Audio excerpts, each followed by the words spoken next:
Si certaines personnes ont des dons particuliers, comme de savoir bien jouer au foot ou de présenter un prime sur les chiens, Bienvenue dans Waf Waf. d'autres ont des facultés un peu plus étranges. Nicolas Fraisse est doté d'une faculté pour le moins étonnante. Quotidiennement, il sort de son corps. Aussi appelé Out of Body Experience, comme disent les Américains. La décorporation consiste donc au pouvoir de sortir librement de son propre corps et de se déplacer tranquillou ailleurs, plutôt pratique par exemple pour sécher les cours. Parce que le cours ne m'intéressait pas, je partais, je me retrouvais chez mes parents et pour moi c'était quelque chose de tout à fait normal. Les scientifiques essayent d'expliquer ce phénomène par une projection de la conscience suscitée souvent par une opération médicale lourde ou une expérience de mort imminente. De nombreuses personnes ayant frôlé la mort rapportent par la suite une expérience extraordinaire qui s'est produite au moment où elles étaient dans un coma profond ou même en état de mort clinique. Et il faut croire que ceux qui vivent cette expérience hors du commun passent un moment à peine croyable hors de leur corps. Je me retrouve dans la salle d'attente et je prends conscience que j'ai traversé les murs.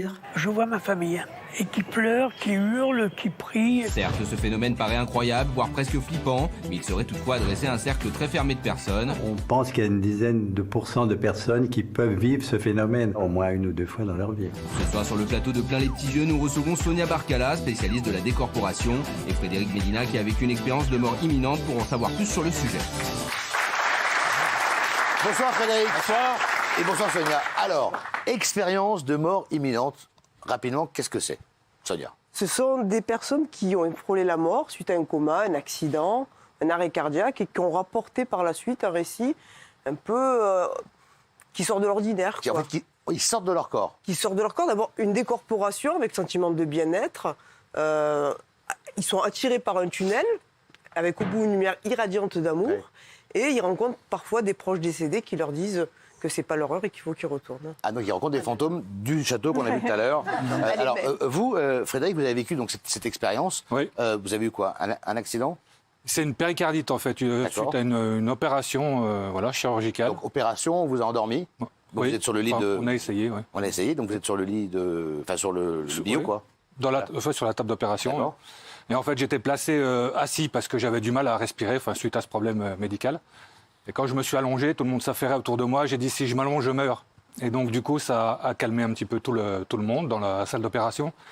Effectivement, je me suis allongé. Je n'ai pas le souvenir d'avoir posé la tête sur la table. Je me suis retrouvé immédiatement éjecté de mon corps et de nouveau assis sur cette table d'opération. Le seul souci, c'est que tout était blanc autour de moi. Je me rappelle même avoir fait ça devant moi. Et je ne voyais pas mes mains, je voyais plus rien. Tout était blanc, mais je sentais en fait que j'avais 2 bras...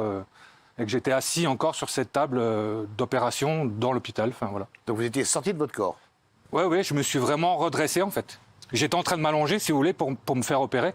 Et je me suis de nouveau retrouvé assis et libéré de toutes les douleurs que j'avais pu avoir jusque-là. Est-ce qu'on vous a dit au réveil, après l'opération, que vous aviez fait, je sais pas, un arrêt cardiaque ou vous étiez en état de mort, cardiaque, ou je sais pas comment on dit d'ailleurs, mort clinique. De la mort, oui. Alors justement, suite à plusieurs petites choses de témoignages que j'ai pu être amené à faire, j'ai retrouvé une infirmière en fait qui travaillait sur le bloc en fait où j'étais, et elle me dit, tu sais, il y a un truc un peu étrange, c'est qu'il n'y a pas d'adrénaline en fait sur ton cas, et donc ça veut dire qu'il n'y a pas eu d'arrêt cardiaque.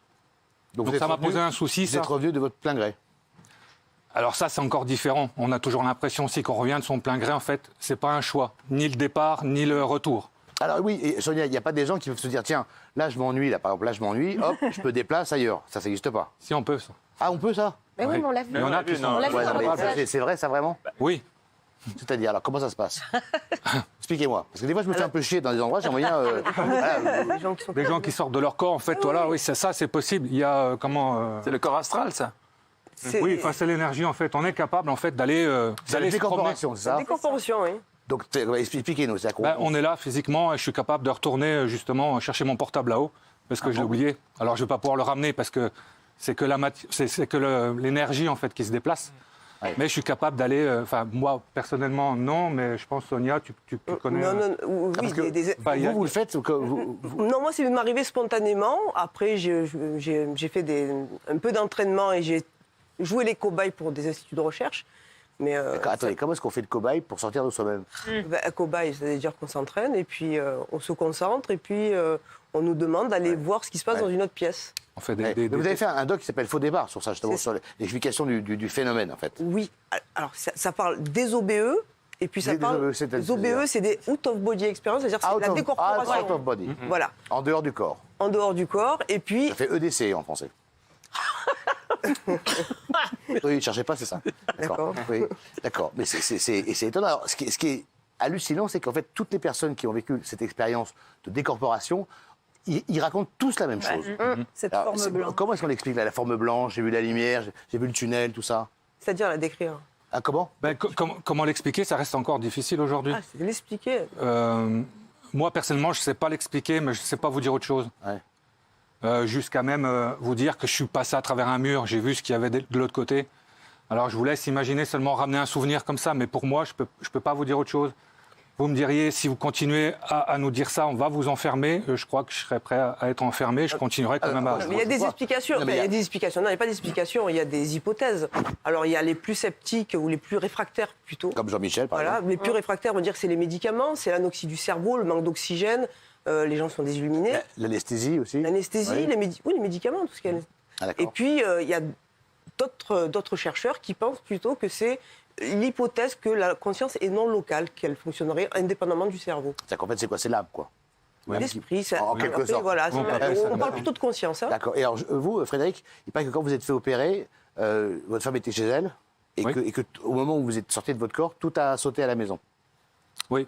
Enfin, je parle de l'électricité, oui, bien sûr. Hein. Parce que ça, c'est sur l'expérience. Je ne vais pas vous raconter l'expérience tout à fait, mais effectivement, à un moment donné ou à un autre dans cette expérience, j'ai souhaité voir mes enfants.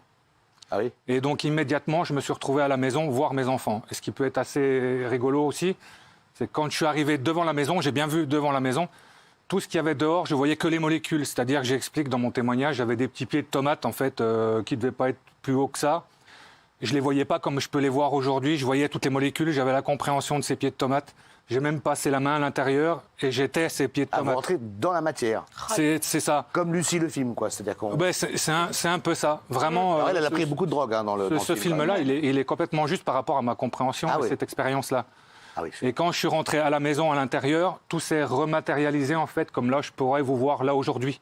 Donc j'ai vu mes enfants. Là, c'est bien moi, là. Oui, c'est bien vous. Enfin, il me semble. D'accord. Mais pendant l'expérience aussi, ce qui est assez curieux, c'est que là, par exemple, sur le plateau, je pourrais être amené pendant cette expérience à vous voir comme vous êtes. Et il y a quelque chose de supplémentaire, c'est que tout ce que vous avez là en ce moment dans la tête, je l'ai aussi. J'avais les souffrances de mes enfants, les peurs, les angoisses, tout ça, ça m'appartenait en fait. Et on prend ça en fait comme un... c'est une vague. C'est une charge. Oui, c'est une charge qui c'est étonnant, remplit. c'est incroyable.